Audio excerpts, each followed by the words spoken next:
the revolutionary ankle lock system, an integrated brace built into the boots, delivering unrivaled support, protecting ligaments from twists, tears, and trauma.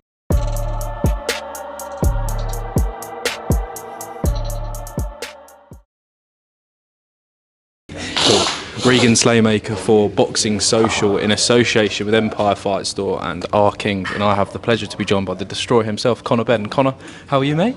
Good, mate, you? I'm all good, thank you again for giving me the time to do this interview today, mate. But I mean, deep into camp for the second rematch of your career.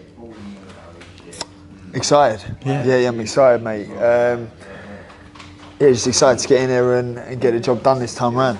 Definitely, mate. I mean, I was at Tottenham Hotspur in April. I mean, first of all, I think I said it to you post-fight. I opened the press conference then. I mean, what a fight it was. But how do you reflect on that night back in April? Because it was an unbelievable night as a fan. But as the fighter in the arena, I mean, how do you reflect on that night? Yeah, it was a phenomenal night. It was a night that it was just a phenomenal night. I don't think there was many nights in my career that I've had better than that.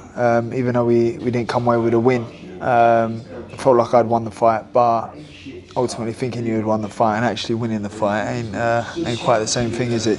Definitely. I mean, I said this to you in the post-fight press conference.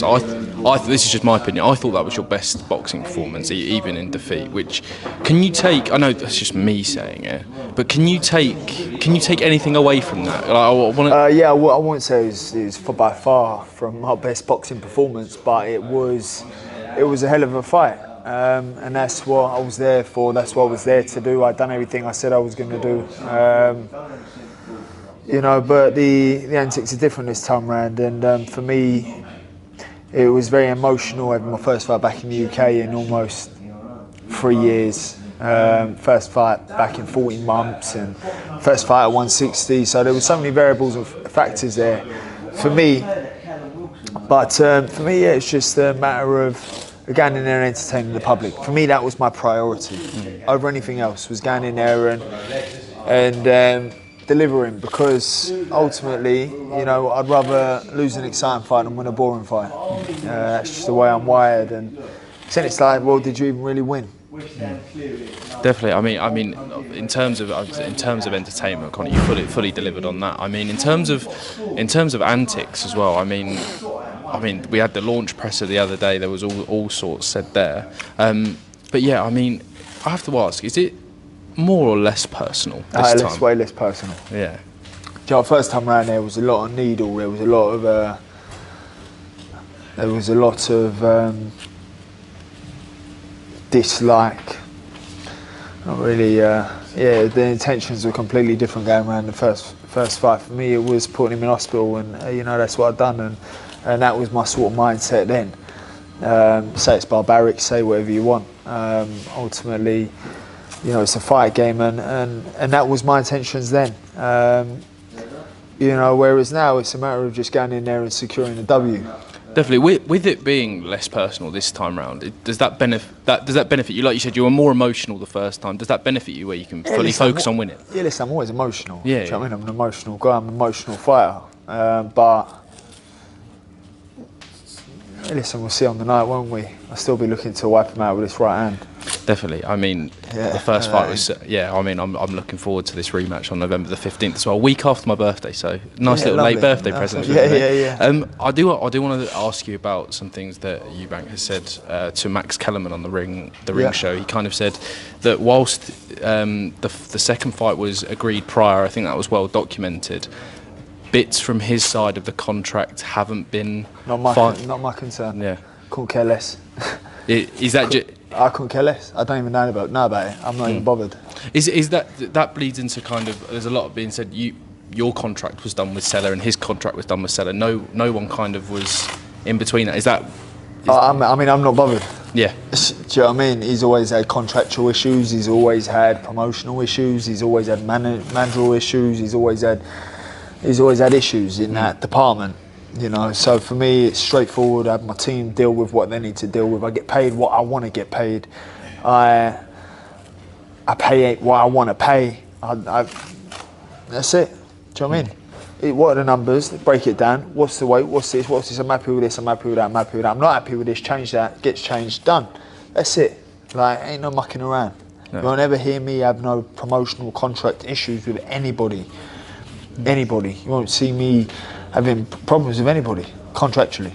No, definitely as well. I'll park that for a minute as well. I do want to. You just mentioned the weight there as well. Yeah. I mean, obviously you weighed in 156.4 for the last fight, and obviously it's because you are a career welterweight, right? Yeah. And is that fully the intention? Obviously, get this fight another fight middleweight out the line, then go back down to welterweight. I want to fight for the WBC World title next. Mm-hmm. For me, that's the priority. I know Mauricio Solomon will bless that fight. Given the history of my dad with the WBC World title, I'll be in Thailand for the WBC convention and seeing if we can make that Barrios fight next immediately. Providing Barrios wants to fight, which we've had communication with him and his team, and that's the fight that highly likely will happen next for me at 147. Definitely. I know obviously you had the Eubank fight kind of obviously already lined up. Obviously Barrios had that draw to Manny Pacquiao. Yeah. I mean, was there kind of, I don't know, you always wanted to fight Barrios, but was there a sneaky feeling that you wanted to fight Manny Pacquiao instead? Of course, if Pacquiao would have won, it would have been an idols to rivals sort of moment. But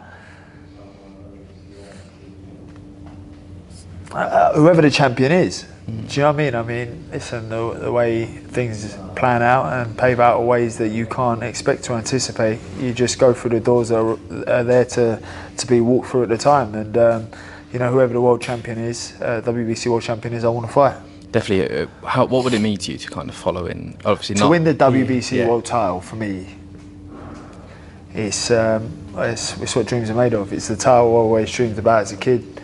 It was a fight, a title that I've always had my sights on from when I turned pro. So, for me, getting a WBC world title is a dream. Definitely. I just want to go back to the fight with Eubank as well. Obviously, I want to talk about the importance of Tony as well in the corner as well. Obviously, you had to. I think everyone was saying you dug deeper than you ever dug before, and things like that. Obviously, there was a lot of emotion. You already said going into that fight. I mean, how important was Tony kind of keeping you grounded in those tough moments, kind of jerking you up when you needed to, but also relaxing you when you needed to in there? I wouldn't even say necessarily in the ring. I was in my own sort of trance in there. I weren't really like, I was so in my element there. I couldn't even tell you what was going on or who was around me or anything. But before and after is where needed that support and that shoulder to lean on. Do you know what I mean? And that's where it was noticeable for me.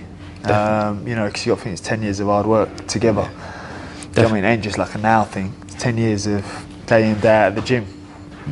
Definitely as well. I mean, I've covered kind of everything, the kind of the standard fight stuff, but a few questions, these are just private. So if you're watching this interview and you don't care about these questions, please turn off. But this is all the questions I want to ask you. I interviewed Michael Watson on Saturday. I had the privilege of interviewing Michael Watson, and I did ask him about your dad, Nigel, who is crazy. I'm asking this question, and Nigel Benn is stood over there. But obviously, when your dad won his world title, he dedicated that to Michael Watson, and I just want, if you don't mind reacting to this, is what Michael said about your dad when I asked him that question. Nigel is a special being in my life. It's Nigel Benn that made me who I am as a fighter.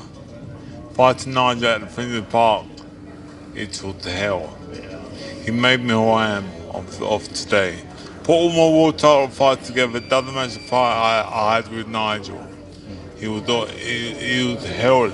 He's a great fighter and a great person. He's my hero. Yeah, he's a wonderful man. Nigel. He come to stay with us in Mallorca for how long, Dad? 10 days. Come and stay with us. So I've got good memories of Michael. He's always been a fighter I looked up to. As a man, as a person, as an individual, a lovely man. Did you see him in his interview with IFL said that you call him Uncle Michael? No, I ain't seen it, but he wouldn't be wrong.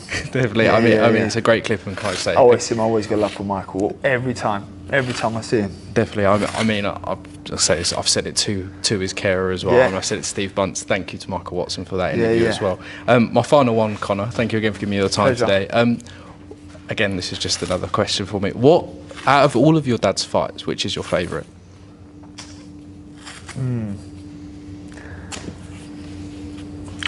I mean,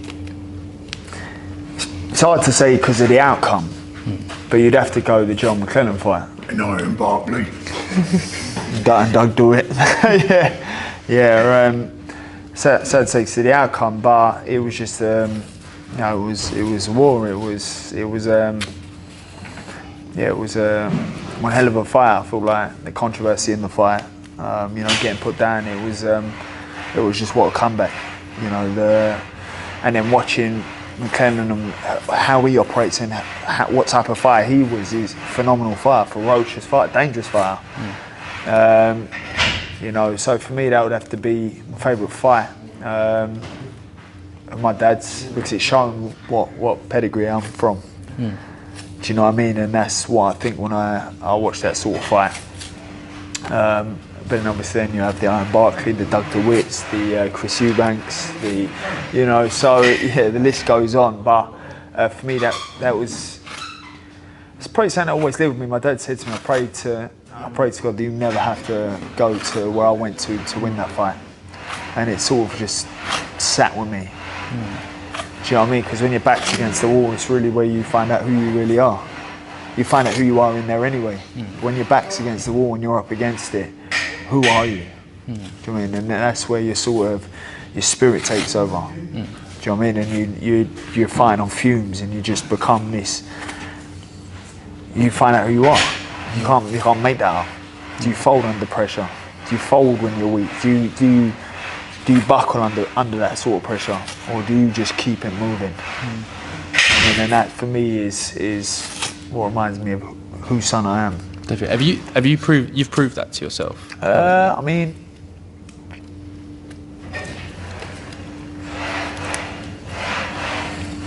I think I can go to darker places for sure.